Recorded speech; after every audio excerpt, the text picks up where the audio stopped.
बिस्मिल्लाहिर्रहमानिर्रहीम। अस्सलाम वालेकुम दोस्तों, मैं उम्मीद करता हूँ आप सब खैरियत से होंगे।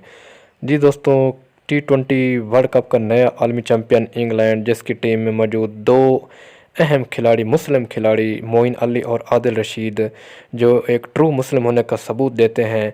हम आपको उनके ये जश्न मनाने के दौरान उन्होंने कौन सा ऐसा काम किया जो जिसकी वजह से पूरी उम्मत मुसलमा के सर फ़ख्र से बुलंद हो गए और पूरी उम्मत मुसलमा के दिल जीत लिए उन दो मुस्लिम क्रिकेटर ने।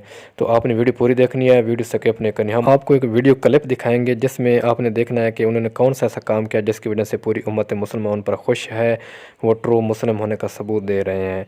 तो आप अभी वीडियो क्लिप देखें जी। वो मोइन अली ने इशारा किया है उसको, आदिल रशीद को, और वो उसको बाहर लेके चले गए हैं।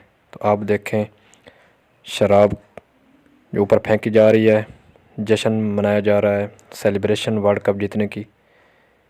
ये असल मुसलमानी है। जी दोस्तों, आपने देखा कि मोइन अली और आदिल रशीद जो हैं, जब शराब फेंकी गई वो जश्न मना रहे थे इंग्लैंड के खिलाड़ी, तो उस वक्त ना वो दोनों उठ के बाहर चले गए, दूर हो गए थे। तो इस तरह उन्होंने तमाम मुसलमानों के दिल जीत लिए और शराब से दूर हो गया, जो कि हराम करार दी गई है इस्लाम में। तो ये बहुत अच्छी बात है, बड़ी खुशी हुई है। इसी खुशी में वीडियो को लाइक कर दें, शेयर कर दें। बहुत शुक्रिया। मिलते हैं नेक्स्ट वीडियो में। अल्लाह हाफिज़।